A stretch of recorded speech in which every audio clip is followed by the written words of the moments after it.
So from the submissions that were made previously, I'd ask Sandeep Kishore from the Young Professionals Chronic Disease Alliance.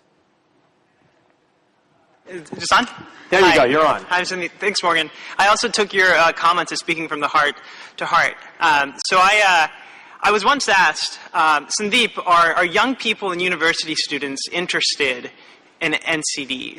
And as a malaria researcher and as a malaria survivor, my answer was no. After all, these were viewed as self-inflicted, as diseases of the old, and as diseases of the rich. So I answered no.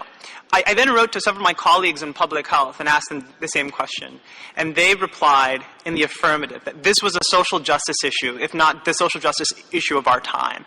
That if nothing is done, that our generation will actually suffer the most, that children as young as 8 years old are showing signs of fatty streaks already. So we started to form a community, and I would simply ask the panel and member states what they are doing to actively consult the advice and the vision, the creativity of young professionals and students in their own countries and in their organizations. So number one is community. Number two would be curricular reform. I hate to say it, but our public health and our medical curricula are outdated and obsolete. There's very little to no mention of the life course perspective or of social determinants of health. For many people, it's an abstract concept and they can't understand it. And this is in high-income countries, but also increasingly in low- and middle-income countries. So I would implore our governments and civil society to think about how we invest in secondary and tertiary interdisciplinary education to prepare and build capacity for the next generation of public health leaders. Number three, change from the bottom up. Challenging the status quo. And here I'd like to focus on access to essential medicines, as was mentioned before. I think we need to refer back to the Moscow Declaration and look at some of the language on emphasizing the use of generics, talking about TRIPS. I know it might not be comfortable, but talking about intellectual property, not just about generic medicines that are available today, but about medicines that might be available tomorrow.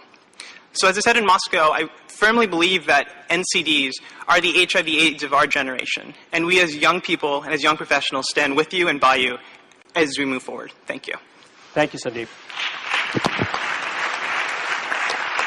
I'm going to break my own rule here and get on and jump on this question of social justice because it's come up with other people in the hallways. I didn't know if our panelists wanted to refer to this aspect of this being an issue of social justice. If anybody wanted to comment on that and reflect on what Sandeep just spoke to.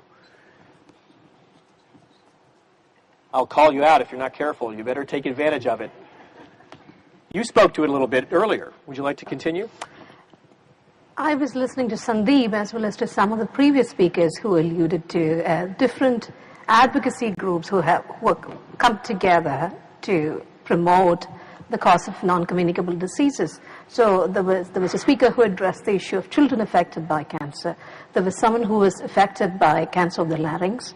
And there's Sandeep, who is representing the young professionals, as I understand, who have a great interest in working on non-communicable diseases.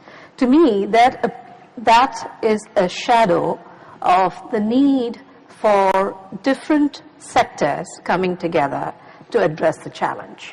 So it's on the civil society side, you see different shades of groups coming together, which is a reflection of the society in which we live.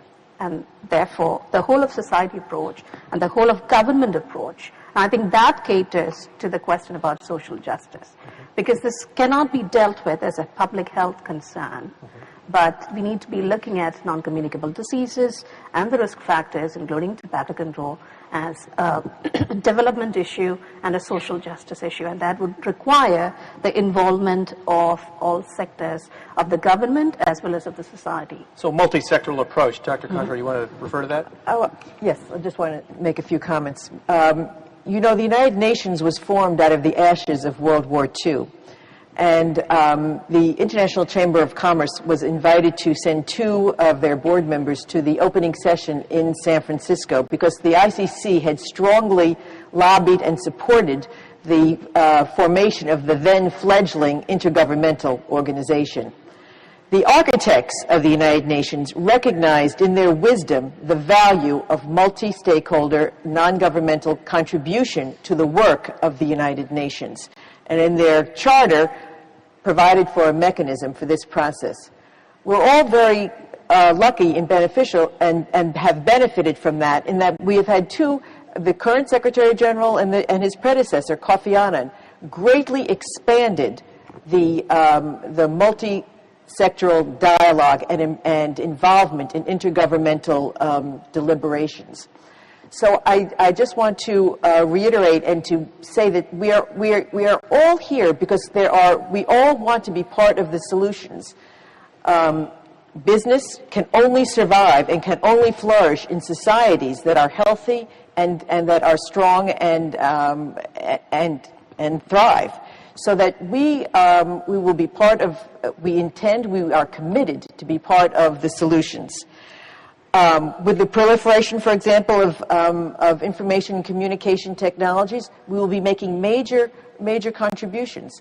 The medicines that are going to be required that are required for the solutions in terms of the NCD issues, the business is committed to being part of that solution. Thank you.